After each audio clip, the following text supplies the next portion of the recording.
So consumers are being told by the brands, this material is better for the environment than this material. You'll buy a leather jacket and it doesn't change style, it doesn't go out of fashion. Vegan leather, well, that's plastic.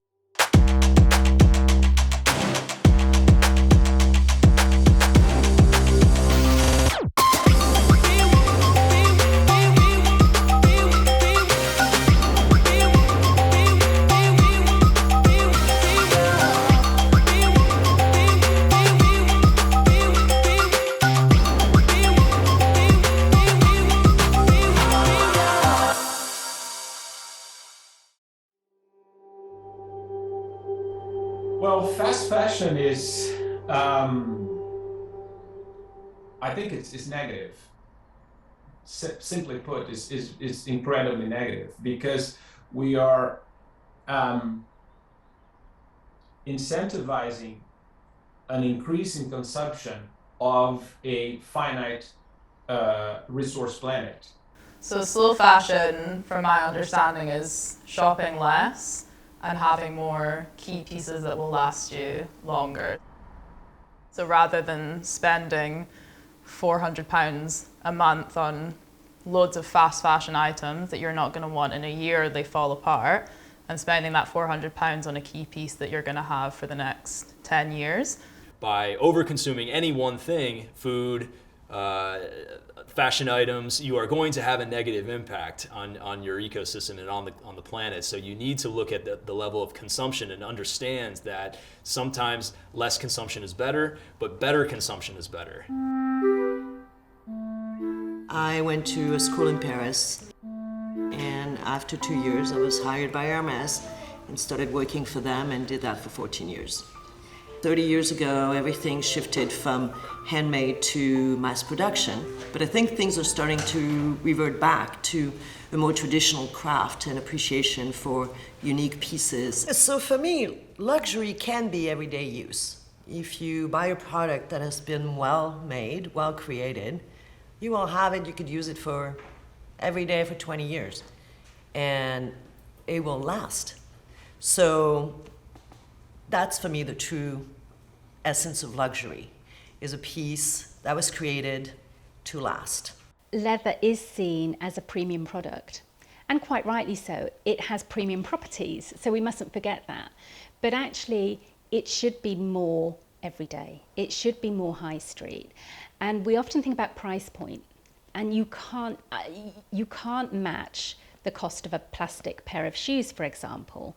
However, if your plastic pair of shoes are wearing out, and so you're buying 2 or 3 pairs of plastic shoes to the 1 pair of leather shoes that you would buy, then you have to think about the economies of scale there, and you're still going to spend just as much money on the inferior product as you are on the leather product. You'll buy a leather jacket and it doesn't change style, it doesn't go out of fashion. You know, it could be a bag, a leather bag, or like a rucksack, and you know, your outfit is almost straight away elevated to like, you know, a really nice outfit just from that one piece. If you're going to be spending your hard-earned money on an item, you want it to be the real thing, you want it to be long-lasting, durable, and you want it to be sexy. I mean, that could easily be on a Coach runway. That's fantastic. I mean, look at the style, the design. At the moment, my focus is vintage and historical clothing.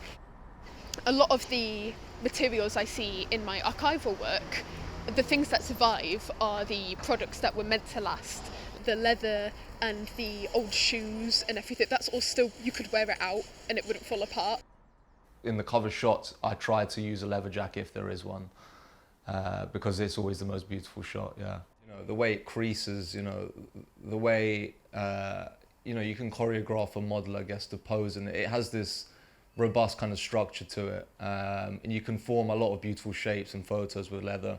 Consumers have unfortunately started to lose their connection to natural materials like leather, and don't really understand what it is that they're purchasing or using in their everyday goods. Vegan leather, well, that's plastic. It's fossil fuel based material. Real leather is real leather, comes from animals. Now, I think the there's a natural bias from certain demographics in the consumer base to pick and choose the data they want to look for in a material. Leather alternatives have a place. And so brands, retailers, OEMs, they have a duty to provide for society that have those lifestyle choices. We need to look at the data. Our approach to this matter is always science-based, data-driven. There are a number of indices out there that purport to measure the impact, the environmental impact or the impact on the environment of various materials used in fashion and footwear. One of them is the Higg Index. The problem is the way the playing field has been set with these scoring systems, they're very much bent against natural materials. For example, leather, cotton, wool, all of our natural materials we've been utilizing for thousands of years seem to then become the worst option that could possibly out there for a brand to utilize. You're just looking at a scorecard and you're going to say, okay, I think I'm going to go with the plastic material here because this tool is telling me this is the most important one to use. So I think the conversation with sustainability is definitely there and people are talking about it, but there's also a lot of greenwashing that happens, especially from bigger brands that sort of claim that they're being sustainable when they're not.